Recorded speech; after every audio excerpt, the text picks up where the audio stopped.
নমস্কার, জয় হিন্দ, জয় ভারত। প্রিয় দর্শক, গতকাল এবং আজও দিল্লিতে বিহার ছাড়া সকল রাজ্য নির্বাচনী আধিকারিকদের, মুখ্য নির্বাচনী আধিকারিকদের সঙ্গে দিল্লির নির্বাচন কমিশনের ফুল বেঞ্চের সঙ্গে বৈঠক চলছে। বিএলও, ইআরও, এসিআরও এবং নির্বাচনী কাজের সঙ্গে যে সকল কর্মচারী যুক্ত থাকবেন বা আধিকারিক যুক্ত থাকবেন তাদের প্রশিক্ষণ কোন পর্যায়ে রয়েছে সেটা নিয়ে পর্যালোচনা হচ্ছে। এবং আসন্ন পশ্চিমবঙ্গের এসআইআর প্রস্তুতি কোন পর্যায়ে রয়েছে, তার দিনক্ষণ কখন ঘোষণা হতে পারে বা কতটা প্রস্তুতি রয়েছে বা সম্পন্ন হয়েছে সেটা নিয়েই দিল্লিতে আলোচনার বিষয়। ঠিক এই মুহূর্তে একটি গুরুত্বপূর্ণ তথ্য আমাদের হাতে এসছে। নির্বাচন কমিশনের পক্ষ থেকে 600 অনিচ্ছুক বিএলওকে শোকজ নোটিশ ধরানো হয়েছে।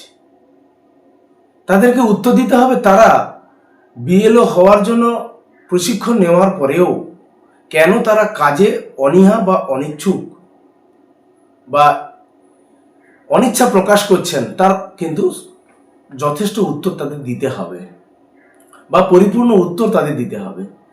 কিন্তু আমরা যদি একটু ব্যাখ্যা করে দেখি যে কেন এই 600 বিএলও, যারা প্রাইমারি স্কুলের শিক্ষক, যারা বিএলওতে ট্রেনিং নিয়েছেন, প্রশিক্ষণ নিয়েছেন, তারা বিএলও হিসাবে কাজ করবেন, বাড়ি বাড়ি ভোটারের বাড়িতে যাবেন, গিয়ে সেখানে প্রতিটি বাড়ির ভোটার সংখ্যার সঙ্গে 2002 বর্তমান যে 2024 সালের ভোটার লিস্ট, তার সঙ্গে 2002-এর যে ভোটার তালিকা, তার সঙ্গে কতজনের মিল রয়েছে, কতজনের মিল থাকছে না। যাদের মিল থাকছে নির্দিষ্ট ডকুমেন্টসের ভিত্তিতে তারা তো ভোটার তালিকায় স্থান পাবেনি, এবং যারা তালিকায় 2002-এ যাদের তালিকা নেই তাদের নির্দিষ্ট পরিমাণ ডকুমেন্টস দিতে হবে। 11 দফা ডকুমেন্টস রয়েছে, তার ভিত্তিতে কিন্তু ভোটার লিস্টে নতুনভাবে তৈরি হবে। কিন্তু হঠাৎ করে কেন 600 বিএলও কাজ না করার মতো সিদ্ধান্ত নিচ্ছেন বা নির্বাচন কমিশনকে জানিয়েছেন? সেই অনিচ্ছুক বিএলওদেরকে কারণ দর্শানো নোটিশ দেওয়া হয়েছে। আমরা এটা ধারণা করতে পারি যে নির্বাচনী কাজ বিএলওদের একটি পবিত্র কাজ, যে কাজটি তাদের করতে হয়। নির্বাচন কমিশন তো আলাদা জায়গা থেকে লোক উড়িয়ে আনবে না, এই রাজ্য থেকেই লোক নিতে হবে, বিএলওদের নিয়োগ করতে হবে। সেটাও হয়েছে, প্রশিক্ষণও প্রায় চূড়ান্ত পর্যায়ে রয়েছে। কিন্তু কেন তারা অনিচ্ছা প্রকাশ করেন?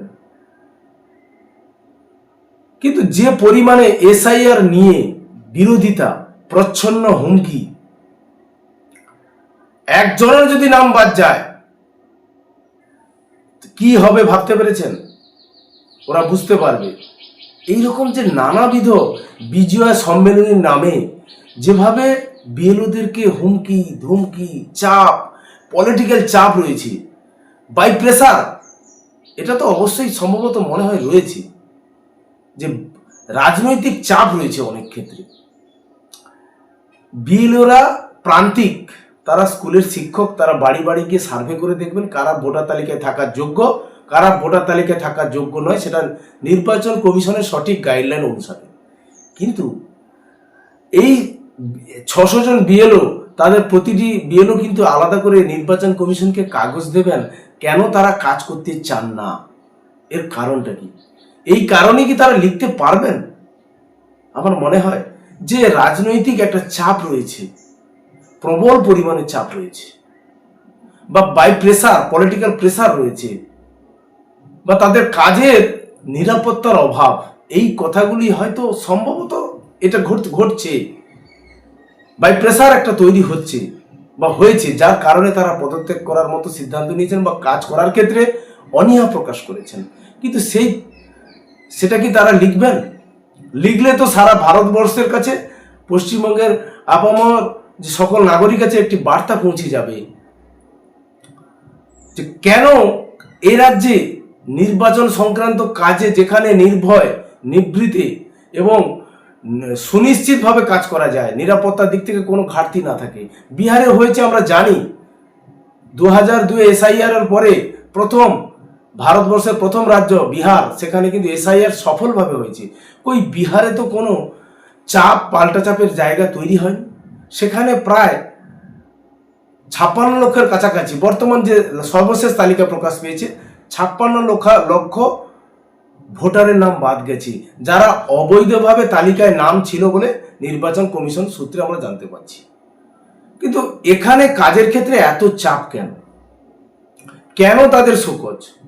এটা যদি প্রকাশ করতে পারেন বিএলওরা, তাদের যে শোকজের নোটিশ তারা উত্তর দেবেন নোটিশের, সেখানে তারা যদি কি লিখতে পারবেন তারা কিসের কারণে, নিরাপত্তাজনিত কারণে বিভিন্ন জায়গায় বাড়ি বাড়ি পৌঁছাতে গেলে তাদের নিরাপত্তার ঘাটতি হচ্ছে, নির্বাচন কমিশনের কাছে তারা নিরাপত্তা দাবি করবেন, সুনিশ্চিত নিরাপত্তার দাবি এক। দ্বিতীয়, প্রেসার, চাপ, প্রতিনিয়ত হুমকি ধুমকির মধ্যে যেভাবে সংবাদ মাধ্যমে প্রকাশ পাচ্ছে, স্বাধীনভাবে সত্যিকারে কাজ করা সম্ভব? কিভাবে এসআইআর নিয়ে বিরোধিতার জায়গায় তৈরি হচ্ছে দেখুন। বিহারে এসআইআর যখন প্রথম নির্বাচন কমিশন ঘোষণা করলো এসআইআর হবে, ঠিক তখনই সুপ্রিম কোর্টে মামলার পর মামলা জমা হতে থাকলো, যেন কিভাবে বিহারে এসআইআর কে আটকানো যায়। কিন্তু সুপ্রিম কোর্ট কোনোভাবে তাদের পিটিশনের উপর পাশে দাঁড়ায়নি। সুপ্রিম কোর্ট নির্বাচন কমিশনের পাশে দাঁড়িয়েছে। নির্বাচন করার জন্য নির্বাচন কমিশন যে স্বশাসিত সংস্থা বা স্বতন্ত্র একটি সংস্থা, তারা নির্বাচন সংক্রান্ত যাবতীয় দায়িত্ব পালন করবে, এখানে হস্তক্ষেপের নয়। তবে বৈধ নাম যেন না বাদ যায় সেটা নির্বাচন কমিশনের দেখতে হবে। এটা সুপ্রিম কোর্টের পর্যবেক্ষণ বা অবজারভেশন। যারা এসআইআর বিরোধিতা করছে, যে রাজনৈতিক দলগুলি,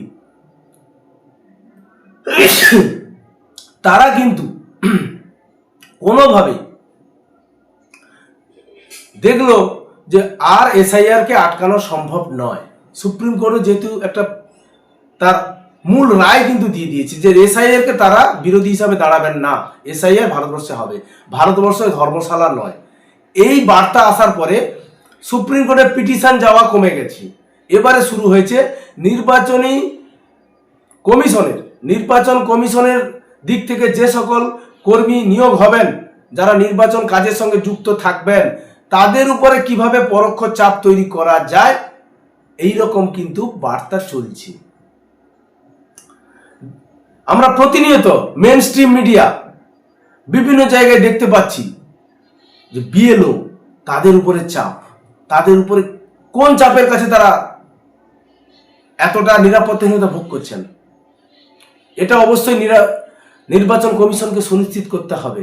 আর তারা যদি একবার লিখে দেন যে আমরা বিভিন্ন রাজনৈতিক চাপ বা নিরাপত্তার ঘাটতি অনুভব করছি, তবে তো কথাই নেই, একদম প্রমাণিত হয়ে যাবে তাদের উত্তরে। তবে তারা কি এই লেখাটার সাহস দেখাবেন, সেটাও ভাবনার বিষয় রয়েছে।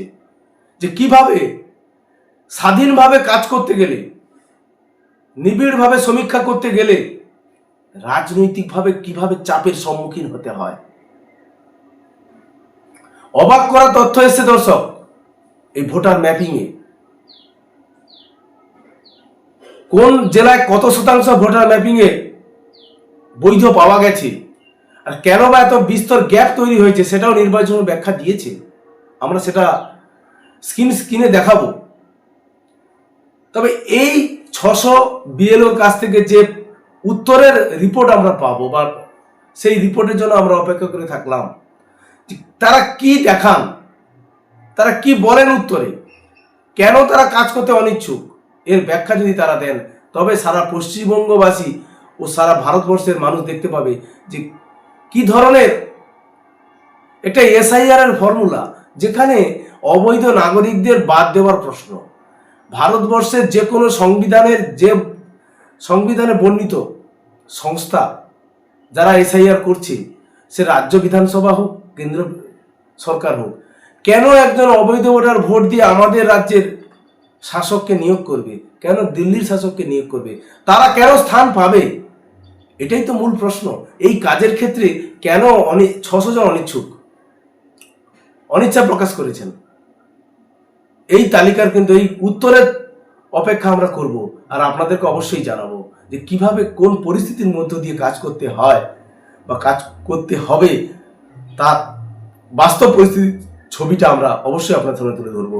জয় হিন্দ, বন্দে মাতরম।